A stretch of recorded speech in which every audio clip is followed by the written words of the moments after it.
Olá, meu amigo, olá, minha amiga, meu irmão. É bom nós estarmos aqui reunidos novamente para estudarmos a Palavra de Deus, para uma breve meditação, onde nós queremos ter um encontro com o próprio Deus. Ele fala a cada um de nós por meio da sua palavra. E o texto para o nosso final de semana é do Evangelho de Mateus, capítulo 21, os versos 33 a 46. Eu leio para você.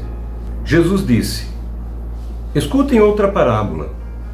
Certo agricultor fez uma plantação de uvas e pôs uma cerca em volta dela. Construiu um tanque para pisar as uvas e fazer vinho e construiu uma torre para o vigia. Em seguida, arrendou a plantação para alguns lavradores e foi viajar. Quando chegou o tempo da colheita, o dono mandou alguns empregados a fim de receber a parte dele. Mas os lavradores agarraram os empregados, bateram num, assassinaram o outro e mataram ainda outro a pedradas.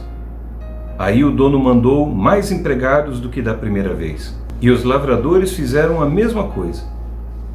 Depois de tudo isso, ele mandou o seu próprio filho, pensando: o meu filho eles vão respeitar. Mas quando os lavradores viram o filho, disseram uns aos outros: esse é o filho do dono, ele vai herdar a plantação. Vamos matá-lo e a plantação será nossa. Então agarraram o filho e o jogaram para fora da plantação e o mataram. Aí Jesus perguntou: e agora, quando o dono da plantação voltar, o que é que ele vai fazer com aqueles lavradores? Eles responderam: com certeza ele vai matar aqueles lavradores maus e vai arrendar a plantação a outros. E esses lhe darão a parte da colheita no tempo certo. Jesus então perguntou: vocês não leram o que as Escrituras Sagradas dizem? A pedra que os construtores rejeitaram veio a ser a mais importante de todas. Isso foi feito pelo Senhor e é uma coisa maravilhosa. E Jesus terminou: eu afirmo a vocês que o reino de Deus será tirado de vocês e será dado para pessoas que produzem os frutos do reino. Quem cair em cima dessa pedra ficará em pedaços, e se a pedra cair sobre alguém, essa pessoa vai virar pó. Os chefes dos sacerdotes e os fariseus ouviram as parábolas que Jesus contou e sabiam que ele estava falando a respeito deles. Por isso queriam prendê-lo, mas tinham medo da multidão, porque o povo achava que Jesus era profeta. Até aqui.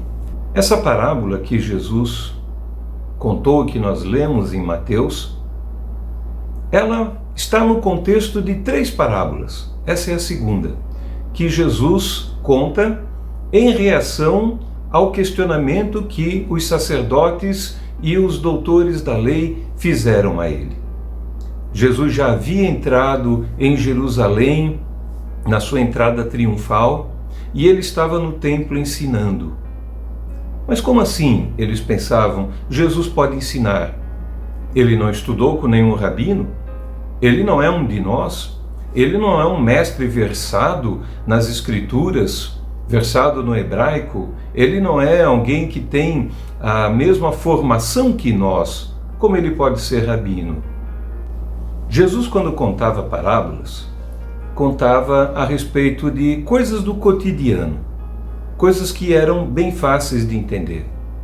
Era comum na Judéia que alguém arrendasse uma vinha, uma plantação de uvas. Aqui na parábola de Jesus, um homem comprou um terreno, ele cercou com muros, ele fez um lagar para se pisar as uvas e extrair o suco para fazer o vinho. Ele fez uma torre de vigia para que se pudesse observar o trabalho durante o dia e vigiar se não vinha algum animal ou alguém que fosse pegar as uvas. Tudo ele preparou, tudo o dono da vinha fez. E depois ele alugou para alguns trabalhadores. No caso aqui, o dono da vinha não podia ele mesmo cuidar, ele deixou a encargo de terceiros. E o trato era que eles deveriam, na época da colheita, devolver a parte que foi arrendada. seja em parte da produção ou seja em dinheiro. Esse era o trato. E isso era bastante comum de acontecer e as pessoas honravam normalmente esse tipo de acordo que era feito perante os anciãos. Isso era algo que era estabelecido diante da justiça que eles conheciam. Mas veja só, esse homem preparou tudo para esses lavradores, mas eles não souberam retribuí-lo. Pelo contrário, quando ele mandou os seus funcionários irem receber o dinheiro, esses homens maltrataram eles. Bateram, mataram, apedrejaram. Depois ele envia outros, em maior número, os funcionários, e esses têm o mesmo fim dos primeiros. Eles se recusam a entregar a parte e ainda são assassinos. Então aqui está escrito que, por último, o dono da vinha manda o seu próprio filho. Achando agora eles vão respeitar. Mas eles, vendo que era um filho, disseram: bom, vamos matá-lo, que aí ele fica sem herdeiros. Se ele ficar sem herdeiros, pode ser que a vinha passe para nós pelo uso. Essa era a maldade dos lavradores. E aí Jesus pede que eles deem uma resposta a essa história. Então Jesus pergunta aos sacerdotes e mestres da lei, os anciãos também, que vieram perguntar a ele sobre a sua autoridade. Ele diz: o que o dono da vinha deveria fazer com esses funcionários? E eles dizem: olha, tem que matá-los e arrendar essa vinha para lavradores bons. E eles não percebem, mas caíram numa armadilha. Jesus faz com eles o mesmo que o profeta Natã fez com o rei Davi. Lembram? Em 2 Samuel 12, lá está contada a história da traição de Davi com Batseba. E de que maneira o rei Davi escondeu isso, até que o profeta Natã vem e conta para ele uma história e pede também um juízo. E o juízo na ocasião foi: Davi disse que o homem deveria ser morto e pagar 4 vezes mais. A história da ovelha, vocês estão lembrados, né? E aqui acontece a mesma coisa. Eles dão a própria sentença. E aí Jesus vai dizer para eles: pois o reino de Deus será tirado de vocês e dado a outros. E ele fala de si mesmo agora como o Filho de Deus. E ele cita para eles o Salmo 118, dizendo: a pedra que os construtores rejeitaram, essa veio a ser a pedra principal. Ou seja, quem eram os construtores? Eram os próprios líderes do povo de Israel. Eram os líderes do povo de Deus. Ele compara o serviço de pedreiro, de escolher a melhor pedra para edificar uma casa, um templo, como se os construtores tivessem descartado aquilo, como uma pedra que não serve. Mas aquela pedra descartada, ela passou a ser a principal pedra, a pedra de fundamento, a pedra do ângulo que dá sustentação ao arco. Ela ficou a pedra principal. Ou seja, a história é fácil de compreender. Mesmo eles compreenderam que Jesus estava se referindo à vinha como o trabalho no reino de Deus, aquilo que deve frutificar, e os trabalhadores como o povo de Israel, o povo de Deus que deveria cuidar da vinha do Senhor para que ela frutificasse. Mas quando Deus lhes pede como está o trabalho, ele envia profetas a eles e eles matam os profetas. Depois nós vamos ver mais tarde o lamento de Jesus sobre Jerusalém, onde ele diz: Jerusalém, Jerusalém, você que mata os profetas, os que te foram enviados, eu quis colocá-los debaixo das asas como uma galinha faz com os pintinhos e vocês não quiseram. E Deus continua mandando cada vez mais profetas para Israel. E eles continuam resistindo à palavra de Deus, resistindo ao Espírito Santo. Se nós lemos a mensagem, o discurso que Estevão fez antes de morrer, é essa tônica, é essa a linha que vai seguir. o povo de Israel sempre rejeitou o Espírito Santo e aqueles que eram enviados. Por último, Deus envia seu próprio Filho, Jesus, o Messias aguardado, que foi o Messias recebido por muitos do povo, mas não pelos sacerdotes, pelos líderes, pelos anciãos. E aí então, Jesus diz: essa pedra é a pedra definitiva. Quem for contra essa pedra, quem for contra o próprio Jesus, será destruído. Não permanecerá. Se alguém cair sobre ela, será feita em pedaços. E se ela cair sobre alguém, com juízo, será reduzida a pó.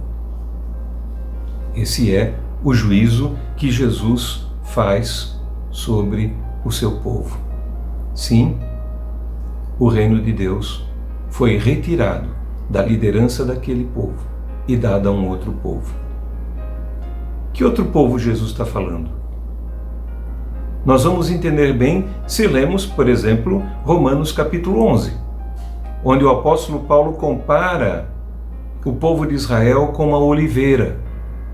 E ele diz: aquela é a oliveira preparada do Senhor. E os outros povos, que eram chamados de gentios naquele tempo, isso não era um nome agradável, a origem vinha de gentinha. Os gentios, eles foram enxertados na oliveira.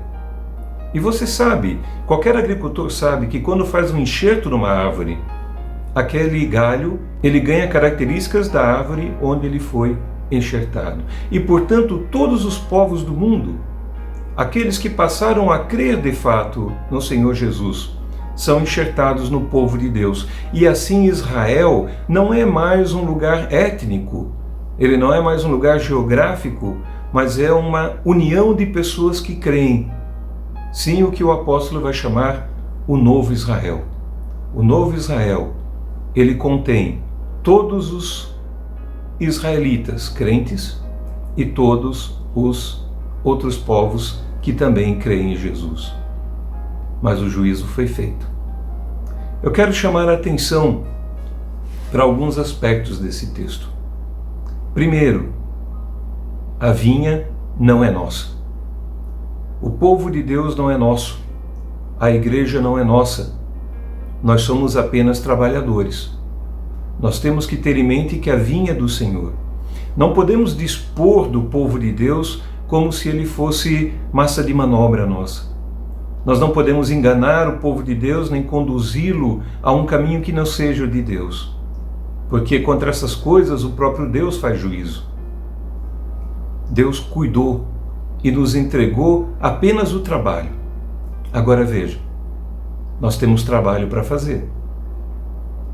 As cartas do Novo Testamento vão falar que nós somos presenteados por Deus com dons distintos que estão à nossa disposição para que a gente trabalhe na obra do Senhor. Também nos é falado que nós temos que trabalhar para que a vinha dê fruto. Que frutos são esses? Ora, o objetivo do povo de Deus na terra será sempre proclamar o Evangelho, sempre proclamar a salvação em Jesus Cristo, seja isso em palavras, em obras. O povo é convidado pela sua justiça, pelo seu procedimento, seja em comunidade, seja pessoal, lá onde ele está, a ser uma testemunha do reino de Deus. Para que as pessoas, olhando para o reino de Deus demonstrado por nós, sejam atraídas a Deus, sejam salvas por Ele e sejam por Ele levadas para um dia na eternidade estarmos em perfeição, sem pecado e com Ele face a face para sempre.